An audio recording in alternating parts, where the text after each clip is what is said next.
We've already covered the fact that there are over 740 vehicles in Grand Theft Auto 5. And we've previously gone over 25 of those vehicles that we can't own. However, today we're covering 25 more vehicles that Rockstar doesn't let us buy in Grand Theft Auto 5. The flatbed truck is not a vehicle many people have probably thought about recently. But imagine if we were able to own it. As is, it would be extremely boring. And if Rockstar wanted to see success with the sales of this truck, they would have to make the bed tilt and let us load cars onto it without them sliding around or falling off. However, given vehicles like the Slam truck, that's just not going to happen.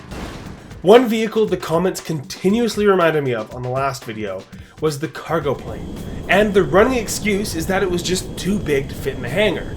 Some say now that we have planes like the Alkonos or the Volatile that this excuse is no longer valid. But if you look at the size difference, the cargo plane is still much bigger. But let's be real, it could just be a Pegasus vehicle, because the players have been asking for this for almost a decade now. Similarly, the jet sits at the airport all day long as a stationary prop. Now, this plane could add so much life to the world of GTA 5 Online if it just spawned in the sky like it did in story mode and occasionally landed and took off at the airport. The reason I assume Rockstar hasn't and won't add this to the game is due to the nature of its player base, because within minutes of this being added, players will be using it to recreate a pretty recent and significant historical event. Between the Phantom and the Hauler, the Packer truly is the forgotten middle child. I believe the Packer should have its own custom version to haul the Mobile Operations Center, especially considering the Packer is actually faster than the Phantom and the Hauler. A Packer custom would probably be the new best vehicle to tow the MOC. Probably the most forgotten vehicle in this list is the Fixter, which is the secret 6th bicycle in the game. Not only is it not available for purchase in online, it doesn't even spawn in online. As a matter of fact, it only spawns in one mission in story mode. During Trevor's 5th Rampage mission, it has a small chance to spawn. Why was this added to the game? Honestly, if we can't buy it, it should just be removed. Nothing would change. Also, why does it work as such a great launching machine?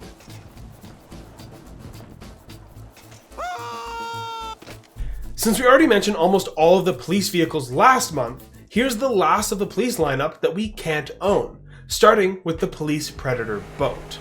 Sure, boats are underutilized in GTA 5 because there's no true use for them, but I mean Rockstar could make this the most expensive boat, as the patrol boat is only 2.9, and this could easily be $3.5 million.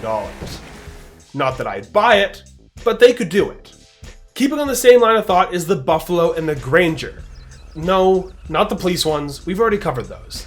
I meant the FIB versions. Fan favorites for a long time, these unmarked variations could easily be added, just like the unmarked Stanier was.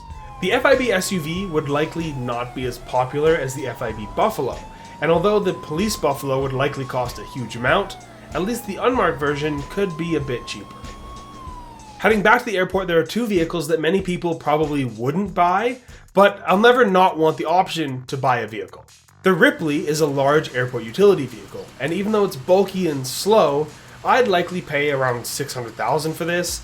It's got big tires, good pushing power, and it's very square, I guess? It's boring, who am I kidding? The other airport utility vehicle is the AirTug, which more people than I was expecting commented mentioning they wanted it. Personally, I don't see much appeal for a 1,400 kilogram ATV wannabe that tops out at 29 miles an hour. The same story can be told for the lawnmower, which would look nice next to the rusty tractor that I don't have in my garage because I don't personally feel like it's worth it to grind to level 1000 in Arena Wars. Honestly, this would be used by that one guy who just wants to roleplay being a gardener. However, I would use it to try and climb Mount Chiliad. Maybe it'd be easier than the forklift.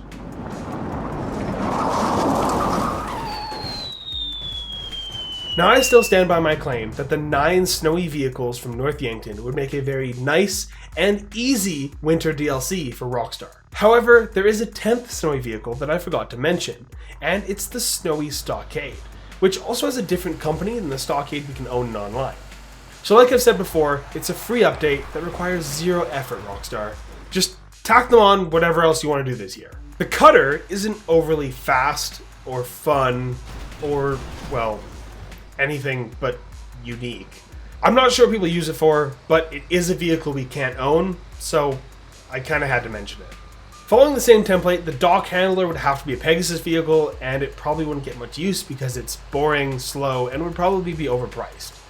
But again, since we can't own it, I thought I just had to mention it. The biggest selection of vehicles, or perhaps they're not vehicles, regardless, I would like to own more trailers in the game. Things to tow with my new Packer Custom. These could include the flatbed trailer, the flatbed army trailer, the container trailer, the tanker trailer, the box trailer, the refrigeration trailer, the army tanker trailer, the fame or shame trailer, the holiday trailer, the logging trailer, the car carrier trailer, which would need the same feature we wanted on the flatbed that the slam truck should have had. Furthermore, the extended army trailer, the big boat trailer, and the panic trailer can't currently be towed, but with some minor updating, could be added to the rest of that list. As for small trailers, we have a few options as well. The storage trailer, the generator trailer, the boat trailer, and the sea shark trailer. However, if Rockstar did decide to add these, I would like to see the addition of a personal trailer category, because even with trailers like the AA trailer, you can call them out and they count as a personal vehicle, which means you can't also call a unique vehicle like the APC to tow it with. On top of that, a personal boat category would allow us to drive a truck, pick up our trailer, and haul our boat, which would be pretty amazing. Finally, and arguably the most demanded vehicle that players want to own is the aircraft carrier. Some might say that this would count as a property, but I think it would be a new service vehicle, combining features from the Kosatka and the hangar.